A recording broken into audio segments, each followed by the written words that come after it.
Welcome to this explainer. Grab your clipboards, folks, because today we're acting as your tactical film session. We are breaking down the tape on a Norway squad that just squeezed past Senegal in an absolutely thrilling 3-2 victory to advance to the knockout stages.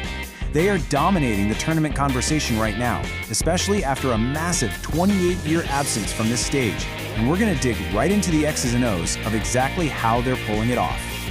So how do you actually build a tactical system around generational talent? It's a massive puzzle. You see, it's incredibly difficult to have a consistent conveyor belt of stars decade after decade unless you're one of those massive federations. So when a nation like Norway suddenly finds themselves with absolute world beaters, the entire system has to be perfectly engineered from the ground up to maximize their impact. Here's our game plan for today's briefing. We're going to cover their overall blueprint, look closely at their midfield engine and ultimate finisher, explore how those two elements synergize, check out their defensive balance, and finally, talk about how they maintain momentum as underdogs. Let's get right into it. Starting with the foundational blueprint, we've got to remember the context here. Norway hasn't been to a World Cup since back in 1998 in France. Back then, they had a really solid generation, guys like Tore André Flo and Ole Gunnar Solskjaer, but since then, they've definitely struggled to qualify. That places immense pressure on this current squad.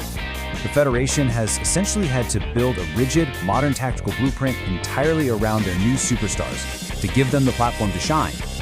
But before we just look at the goal scoring, we absolutely must define the role of the playmaking engine. For Norway, this is Martin Ødegaard.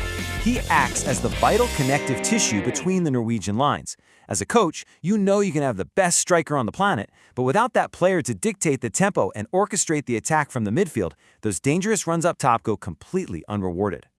Moving into the specifics of how Ødegaard orchestrates the attack, his recent performance against Senegal was just an absolute masterclass.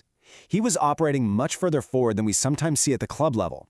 Whenever the ball broke, he was constantly getting turned, running straight past the first defender, and aggressively hunting for those killer passes out to the wide players or right to his center forward.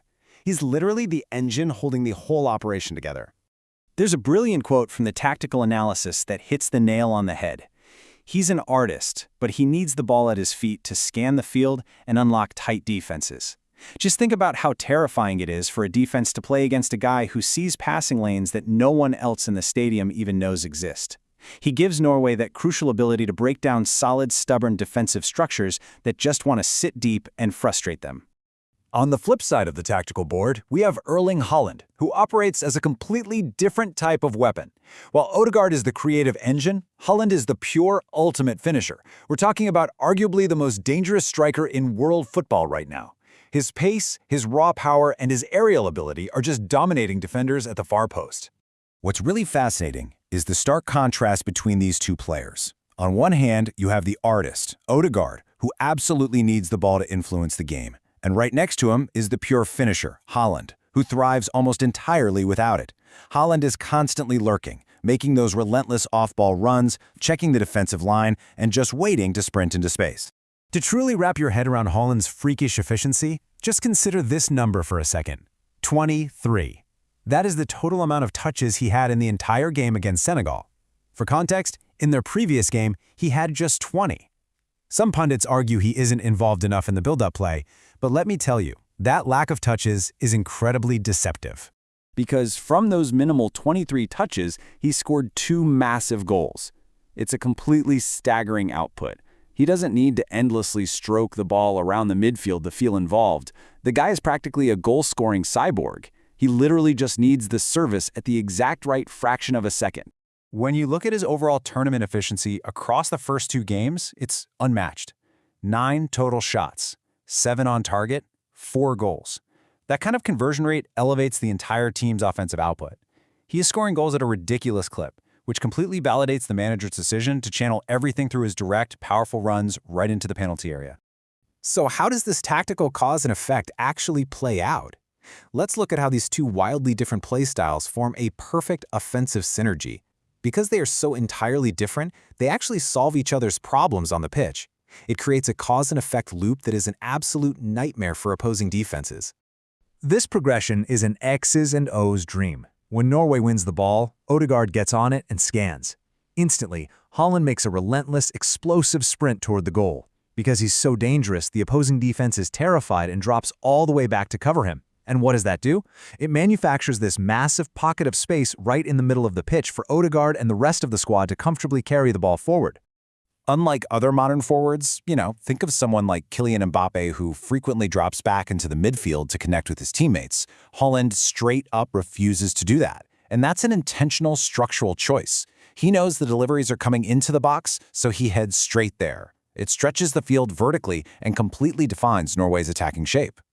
But look, an elite offense is only half the battle, right? To balance attack and defense, the rest of the team has to provide the stability to allow for this aggressive, direct play. This is where we see the structural trade-offs Norway's coaching staff has had to make to protect themselves at this level. The crucial point here is that they protect themselves by dropping into a deep, low block. And I mean everyone drops back. Even Haaland, who is so used to staying high up the pitch at Manchester City, drops all the way back to 35 yards inside their own half to defend. They stay incredibly compact as a unified block to mask their defensive frailties, and then they spring into rapid counterattacks the second they win it back. However, they are definitely not invincible. During that Senegal match, they really suffered from some defensive lapses, allowing Senegal to score 2-1 and 3-2 seemingly out of nowhere. If you're an opposing coach studying this tape, this massive flaw is exactly what you are circling in red ink. Elite teams in the knockout stages are absolutely going to try to exploit those exact moments of vulnerability. Finally, let's talk about managing the knockout stages and keeping momentum for the underdogs. Norway now has to figure out how to navigate tournament football, which they are completely unaccustomed to. A heavyweight team like France might make 4 or 5 changes to their starting lineup to rest guys once they've qualified, but Norway is in a very, very different position. As one analyst brutally but accurately put it, this is not a social club. Even though they've advanced, the coaching staff knows they cannot heavily rotate the squad just to give everyone some minutes. Because they lack the deep tournament experience of the massive federations, they simply must play their absolute best 11 to maintain their rhythm and ride this vital momentum as far as it can possibly take them. As we wrap up this explainer, I want to leave you with the ultimate question. Will the incredible synergy of Ødegaard pulling the strings and Haaland finishing with just ruthless efficiency be enough to outscore their own defensive vulnerabilities? They've built a truly fascinating tactical blueprint that's taken this tournament by storm, but the true test for this underdog squad starts right now.